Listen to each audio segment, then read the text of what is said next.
Good morning, I'm Liz Berger, President of the Alliance for Downtown New York.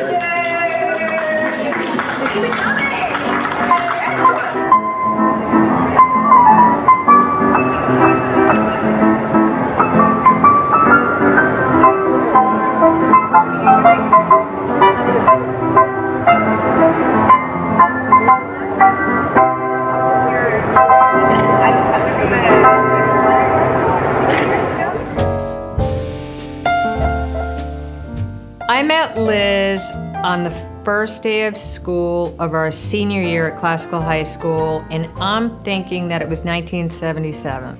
And we formed an instant connection. Having moved to Providence, Rhode Island in 1977, that's the year that Saturday Night Fever came out. We all knew it was fiction. In Providence, they thought it was a documentary. She was so different from anybody else that grew up in Providence, Rhode Island. She was clearly a unique specimen. Liz liked to make connections between people, and if you were part of her orbit, she was drawing you in. She took over and became the most popular girl in the class. I met Lizzie in September of 1978, 35 years ago this month. I felt an instant comradeship with her, which, sort of the love with like involved. Because she was a, tough Jewish broad from New York who didn't take any excrement, and if you didn't like it, who asked? Liz was really fun. Great sense of humor. Full on. She lived in Manhattan. Liz had that she was a passionate New Yorker, I think, as a kid, but then she was torn away, first to Buffalo, and Liz's stories of the misery that was being forced to live in Buffalo. 3 years in Buffalo. And even Providence, which where she prospered and graduated from high school. She never felt at home until she was able to run back to New York. So I went back to New York. Friday, I left the mayor's office in Providence, where I had been working for the summer. Monday, I started with Ed Koch. She was just beloved in City Hall, who was someone who was passionate about the Koch administration, what it was trying to accomplish, because it was in the time when we all didn't believe that New York was destined to be the capital of the world forever. I live in Lower Manhattan, a block from the World Trade Center. I was outside the schoolyard on 9/11 and saw the first plane before it hit. My husband was home with my 2-year-old and watched as the remains from the 86th floor fell on our balcony. And it set off a chain of events that day and going forward that really changed my life and ultimately brought me to the Alliance. I was on the search committee that was charged with finding the new head of the Downtown Alliance, whatever it was, 7 years ago. And Lizzie was a member of the board. She was a colleague of ours on the board and representing the community. There were people who were being advanced by those in political office as well.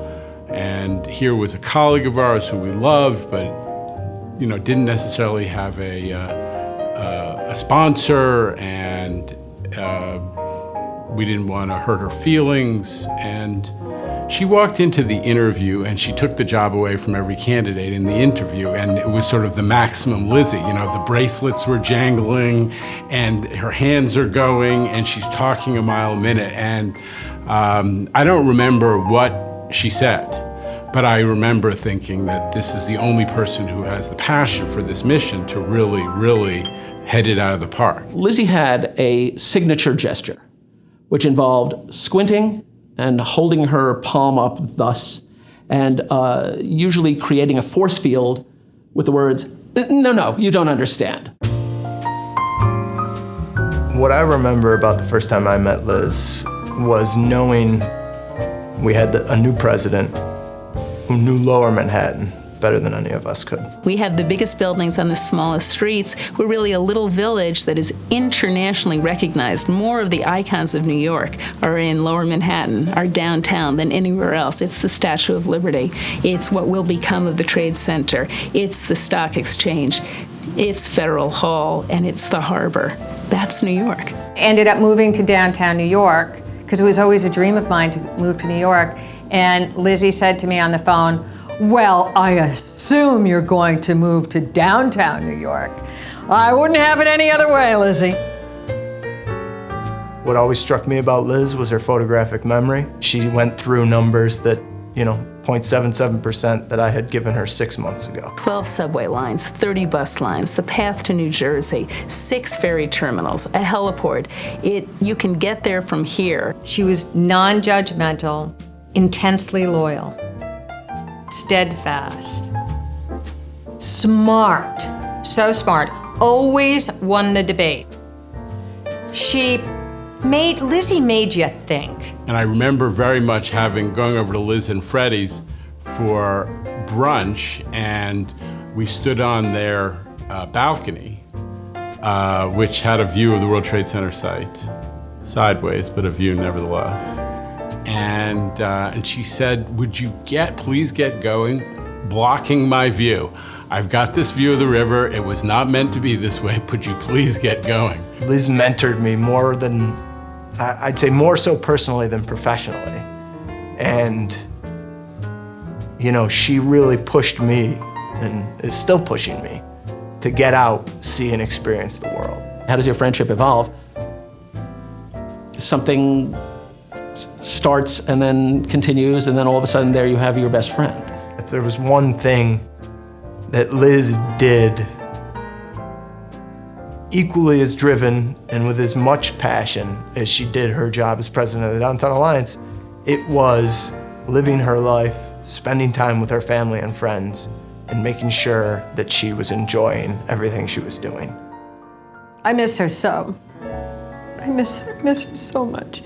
She was like an older sister, even though she was younger. She was Miss New York. Heart and soul, I fell in love with you. Heart and soul, the way a fool would do, madly, because you held me tight, held all my heart and soul.